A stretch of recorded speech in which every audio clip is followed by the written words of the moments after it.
율법에 대한 얘기가 계속 나오고 있습니다. 사도 바울이 은혜의 복음을 강조하면서 율법은 약간 이렇게 배격하는 듯한 그런 내용들이 계속 나오고 있습니다.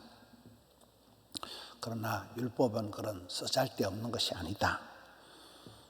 실제로 보면 율법 때문에 죄를 깨닫게 된다. 율법을 몽학선생이다. 죄를 깨우쳐 주시는 선생이다. 7절 봅시다. 그런즉 우리가 무슨 말을 하리요? 율법이 죄냐? 그럴 수 없다. 율법으로 말미암지 않고는 내가 죄를 알지 못하였으니. 율법이 내가 얼마나 죄인이라는 걸 낱낱이 깨우쳐주는 사람이다. 존재다. 12절에 보면 상당히 율법을 좋게 평가합니다. 12절에 이로 보건대 율법은 거룩하고 계명도 거룩하고 의롭며 선하도다. 상당히 그런 순기능적인 걸 얘기를 하고 있습니다. 그러나 11절에 가서 보면 죄가 기회를 타서 계명으로 말미암아 나를 속이고 그것으로 나를 죽였는지라. 이 죄가 율법을 도구로 삼아서 생명에 이르러야 할 사람들을 사망에 이르게 한다는 거예요. 한마디로 율법은 죄 문제를 일으키는 죄 문제를 부각을 시키는 것은 하지만은 율법이 이 죄 문제의 솔루션, 해결은 안 된다는 거예요. 여러분, 우리가 사람도 그렇습니다. 보면 사람도 트러블 메이커, 자꾸 시끄럽게 하는 사람이 있고, 뭐든지 이렇게 피스메이커, 그런 안정적인 사람이 있잖아요. 우리가 얘기할 때 문제를 문제 삼지 마라. 문제를 문제 삼는 사람은 자꾸 문제만 일으키고 문제를 자꾸 시끄럽게 하는 사람이 있어요. 문제를 문제 삼으면 문제거리만 되는 거예요.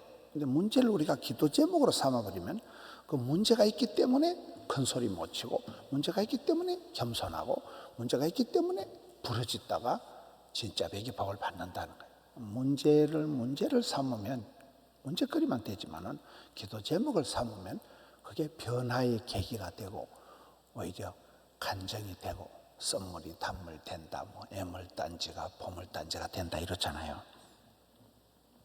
율법은 제 문제를 부각은 시키긴 하지만은 해결을 못한다. 이 문제를 해결하신 분은 Jesus is the answer. 예수님만이 이 문제를 해결하신다는 거예요. 그게 복음이라는 거예요. 19절에 가서 봅시다. 성도의 내면에는 계속해서 지금도 영적인 싸움이 있다는 것이 19절에 보면 내가 원하는 바 선은 행하지 않고 도리어 원치 않은 바 악을 행하는도다. 우리가 영적인 싸움이 생긴다는 거예요. 15절에 내가 행하는 것을 내가 알지 못하노니 내가 원하는 것은 행하지 아니하고 도리어 미워하는 것을 행합니다. 우리 속에 영적인 전쟁이 있다는 거예요. 성도는 거듭났지만은 여전히 하나님의 법과 제법 사이에서 갈등을 한다. 그러나 궁극적으로 우리가 이김을 얻는 감사함으로 이거를 마칠 수가 있는데 23절부터 끝절까지 봅니다. 23절 내 지체 속에서 한 다른 법이 내 마음의 법과 싸워서 내 지체 속에 있는 죄의 법으로 나를 사로잡는 것을 보는도다. 24절 오호라 나는 공고한 사람이다. 이 사망의 몸에서 누가 나를 건져내라. 우리가 은혜 받은 사람들은 보면 자기가 철저히 죄인이라는 걸 깨닫는 거예요. 그런데 진짜 나쁜 놈은 뻔뻔한 거예요. 와, 내만 그렇나? 세상 사람들 다 그런데. 그래가지고 아주 자기를 합리화시키고 뺀질거리고 뻔뻔한 것들은 진짜 나쁜 놈이에요. 그런데 성자들은 아무것도 아닌 거 가지고 울고 회개하고 별거 아닌 거 가지고 눈물을 흘리고 나는 죄인이라, 나는 흉악한 죄인이라. 사도 바울이 은혜 받고 난 뒤에 하는 말이 나는 죄인 중에 괴수다. 나는 만삭되지 못한 자다. 나는 해방자다. 핍박자다. 악질적인 나는 아주 죄인 중에도 제일 나쁜 놈이다. 나는 곤고한 사람이다. 오호라 나는 공고한 사람이다. 누가 나를 이 사망에서 건져내랴. 이것은 절망적인 탄식이 아니에요. 이건 소망이 있으니까 바닥을 치고 올라오는 거예요. 이제 아주 나는 썩을 죽을 죄인인데 이 사망의 몸에서 나를 건져내신 예수님이 있다는 거예요. 복음이 있다는 거예요. 그걸 강조하는 거죠. 베드로가 주님 저를 떠나세요. 저는 안 됩니다. 그때는 완전히 예수님이 너무나 위대한 분을 깨닫고 난 뒤에 그 베드로가 무릎을 팍 꿇고 예수님 저를 떠나세요. 예수님 저하고 같이 상종해서 덕볼 거 일도 없습니다. 자기가 얼마나 참 죄인이라는 걸 깨닫고 난 뒤에 그런 고백을 하는 거거든요. 그럴 때는 굉장히 착한 베드로가 되는 거잖아요. 여기 또 계속 그렇게 고백하고 있네요. 마지막 25절을 봅시다. 우리 주 예수 그리스도로 말미암아 하나님께 감사하리로다. 이게 결론이잖아요. 이 복잡한 골치 아픈 지긋지긋한 죄를 예수님만이 해결하셨다. 율법은 이걸 까발리기만 해요. 이 얼마나 나쁜 놈이냐. 네가 얼마나 한 개, 두 개, 세 개, 네 개. 너는 죄인이라는 걸 까발리는 건 율법이 하는 거지만은 이 죄의 문제를 처리하고 해결하고 하는 분은 오직 예수님밖에 없으니까 우리 주 예수 그리스도로 말미암아서 하나님께 감사한다. 그런즉 내 자신이 마음으로는 하나님의 법을 육신으로는 제 법을 섬기노라. 이 성도들이 율법을 대할 때 하나님의 법을 대할 때 하나님의 법을 우리가 즐거워해야 됩니다. 복 있는 사람은 율법을 주야로 묵상한다. 새벽기도 나와서 보고 저녁에도 보고. 저도 이게 새벽기도를 이렇게 매일 하니까요.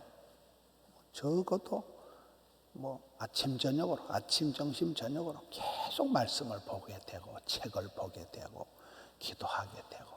이 로마서가 얼마나 어렵습니까? 좀 막 뱅글뱅글 돌아. 법이 어떻고 죄가 어떻고 말이 뱅글뱅글 도는 거예요. 설교 조금 잘못하면 성도들이 뭔 말이야? 띵하게 해가지고 그걸 계속 아침에도 보고 저녁에도 보고 낮에도 생각하고. 그러니 여호와의 율법을 주야로 묵상하는 자가 복이 있다. 묵상이라는 단어가 주야로 아침 저녁으로 낮밤으로 묵상이라는 단어가 메디테이션이라는 영어라 그러잖아요. 거기서 어근이 똑같은 게 메디슨, 메디컬, 약이다, 병원이다. 이게 똑같은 어근이고 하나님의 말씀이 신약, 구약, 보약, 아까진기, 박하서, 석활린, 비타민 C 다 된다는 거죠. 이렇게 연세가 드시면 몸에 좋은 걸 이제 드셔야 돼요. 몸에 좋은 그런 식품을 드셔야 돼요. 옛날 체력을 믿고 설치다가는 죽어요. 기초 체력이 떨어지고 면역이 약해지고 그러면 감기 걸리고 바이러스한테 지고 그럼 코로나 걸리는 거거든요. 그래서 내가 기초 체력을 면역을 길러야 되는 거잖아요. 그래서 음식을 잘 드셔야 돼요. 고루고루 영양가를 잘 섭취를 하셔야 돼요. 운동도 하셔야 되고 그리고 이 보조식품을 잘 드셔야 돼요. 그 비타민을 아침 저녁으로. 어떤 사람은 새벽기도 안 하는 날, 큐티 안 하는 날은 아침도 안 먹는다 이러잖아요. 내가 영의 양식, 생명의 양식을 안 먹었으니까 난 아침 안 먹겠다. 그 정도로 결단을 하고 주야로 여호와 율법을 우리가 즐거워해야 된다. 그럴 때 율법을 통해서 우리가 죄를 깨닫게 되기 때문에 하나님이 싫어하는 것을 거절해야 돼. 하나님이 싫어하는 것, 악한 것을 우리가 미워해야 돼. 악한 것을 떠나고 거룩함을 추구해야 돼. 거룩한 의의 열매를 맺어야 되는 거잖아요. 우리는 비록 끝없났지만은 죄의 소욕으로 인해서 죄의 법을 극복하지 못하고 자주 넘어지지만은 그 하나님의 법을 지키지 못하는, 율법을 지키지 못하는 것을 안타까워해야 돼요. 그 안타까워하는 그것이 우리를 자라게 하는 거예요. 애통하는 자를 만들고 겸손하게 만드는 거예요. 하나님 법을 지키기 위해서 우리가 분투해야 된다. 하나님의 그 말씀을 지키기 위해서 우리가 말씀 한 구절을 지키기 위해서 손해를 보고 힘든 과정을, 좁은 길을 걸어가는 과정을 통해서 우리가 서서히 성화에 이르도록 우리의 믿음이 성장한다는 거예요. 로마서 전체적인 흐름이 하나님 미리 우리를 예정, 택정, 미리 정하셨다. 미리 정하신 자를 소명, 콜링, 하나님 부르셨다. 부르신 자를 믿음으로 이신덕이 의롭다고 하셨다. 너는 내 것이다. 수굴라. 넌 하나님의 백성이다. 너는 이제 죄인이 아니고 의인이다. 의롭다 하신 자를 마침내 영화롭게 한다. 이게 여러분 예정과 소명과 칭의와 이게 영화롭게 하는, 서서히 사람이 변하는. 옛날에 저 고주망태같이 맨날 술이나 퍼마시고 맨날 도박이나 하던 집사님이 착해지고 새벽기도 나와서 울고, 이런 목회자로서 이렇게 성도들을 볼 때 잘나면 뭐 얼마나 잘나고 못나면 얼마나 못나겠어요. 대통령을 하면 뭐하고 뭐 위대하면 뭐하겠어요. 다 가는 거예요. 다 죽는 거예요. 조영기 목사님도 돌아가시고 뭐 대통령도 감옥 가고 다 가는 거예요. 그런데 어떤 분은 보면 저분은 직업이 뭐고 그냥 남들이 얘기하는 신통찬, 남들이 얘기하는 뭐 옛날로 말하면 머슴질하는, 너무 집에 파출부하면서 그저 시급으로 뛰면서 돈 오래 벌면서도 참 보면 주일 성수하고 애들하고 같이 예배 잘 드리고, 그러면 저는 목회자로 볼 때 참 이쁘다, 참 저 집사님 훌륭하다 이렇게 보이는 거지. 저 사람 서울대학 나왔다 아이가, 저 사람 저 공장의 사장 아이가, 개뿔 사장이면 뭐하고 집가지기 박사 아무것도 아니야. 박사가 몸이 박살나야 되고 돈이 박살나야 받는 게 박사학위라 그러잖아요. 이런 박사학위라고 존경하는 사람 누가 있습니까? 그렇잖아요, 여러분. 사장님이라고 누가 존경합니까? 그 영혼이 맑고 별거 아닌데도 참 보면 율법의 말씀 하나를 지키려고 발발 떨고, 그래서 신앙의 중심이 참 저희는 믿음이 좋네. 그러면 그 사람 존경하는 거잖아요. 멋있잖아요. 집사님 진짜 멋있다. 우리 교회에 보면요, 제가 보기에 덕천 성전의 고 집사님, 고병길 집사님, 키도 조그만하고 손가락도 다치셔가지고 덕천 성전에 차량 이래 교통 정리하고 이래 하죠. 그 집사님이 지난번에 비닐봉다리 하나 들고 와가지고 주차장에 주차 봉사하는데 어떤 할머니가 비닐봉다리 하나 좀 이거 저 담임 목사님 갖다 주라 해가지고, 나는 또 할매가 무슨 감자를 삶아 왔는가 옥수수를 삶아 왔는가 열어보니까 그때 돈이 8,500만 원인가 들은 그 박 집사님 그 할머니, 혼자 사시는 할머니, 이제 죽으러 양로원 가면서 평생 모아놓은 거고 교회 장학금 내놓은 게 그게 그 사건이에요. 고 집사님이 주차장에서 받아온 거예요.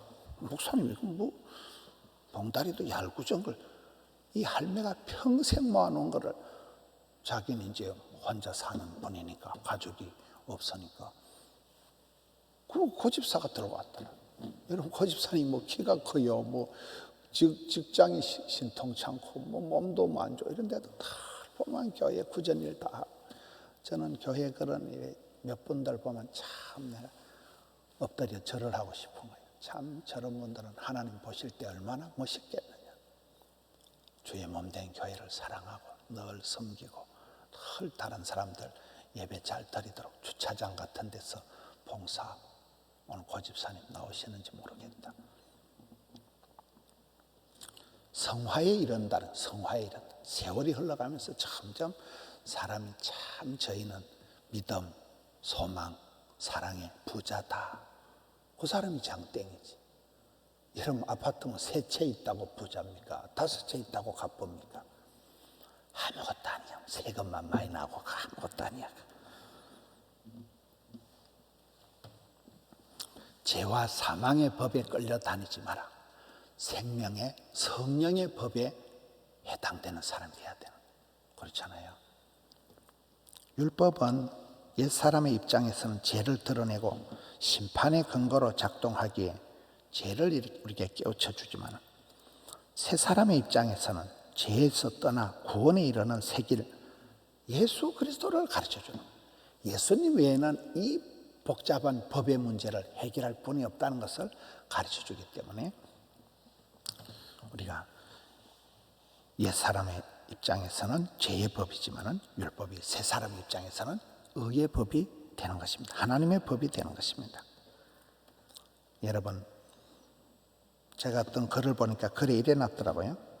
우리가 악함과 약함이 있다는 거예요. 표현이 좋잖아요. 우리가 얼마나 악함이 있고 또 약함이 있다는 거예요. 아주 못됐으면서도 약해 빠졌다는 거예요. 우리가 약하면서도 악하다는 거예요. 참 그 표현이 좋더라고요. 우리의 이 약함과 악함이 있는데도 예수님은 우리를 무조건 사랑해 주시는 거잖아요. 끝까지 우리를 구원해 주시는 거잖아요. 내 약함과 악함을 아시면서도 이 사망에 공고하면서 우리를 건져내신 예수님, 죄의 문제를 해결하신 예수님, 율법에서 우리를 생명의 성령의 법으로 인도하시는 우리 예수님을 우리가 찬양하고 그분의 법을 따라가야 돼요. 예수님의 법을 지켜야 되는 거예요. 그래서 마침내 생명과 영생과 구원에 이르는 우리 성도님들 되시기를 축원합니다. 하나님 아버지 감사합니다. 문제를 문제 삼는 자가 아니라 문제를 기도 제목으로 삼는 자 되게 해 주시옵소서. 죄와 사망의 법을 따라가는 자가 아니라 생명의 성령의 법을 따라가는 자가 되게 해 주옵소서. 죄의 문제를 해결하러 오신 주님, 하나님과 우리 사이에 화목 제물이 되어주신 주님, 죄인을 부르러 오신 주님, 저희들도 이 사형 초기간에 지옥 갈 사람들을 주님께로 인도하게 해 주옵시고 생명의 역사를 일으키게 하여 주옵시고 죄에서 돌이키게 하여 주옵시고 주를 따라가는 발걸음 굳세게 하여 주시옵소서. 사랑하는 성도님들, 오늘 또 출입을 지켜 주옵시고 오가는 발걸음 지켜 주옵소서. 병원을 가고 은행을 가고 여러 가지 일들 가운데 일마다 때마다 함께하여 주셔서 복 있는 사람 되게 해 주옵소서. 주님 동행하여 주옵시고 주님 함께하여 주옵시고 주여 은혜를 베풀어 주시옵소서. 여호와 율법을 주야로 묵상하고 주의 말씀을 준행하면서 주님을 닮아가는, 주님과 함께 연합되어 가는 저들 되게 하여 주옵소서. 주님 감사합니다. 우리 구주 예수님 이름으로 기도하옵나이다. 아멘.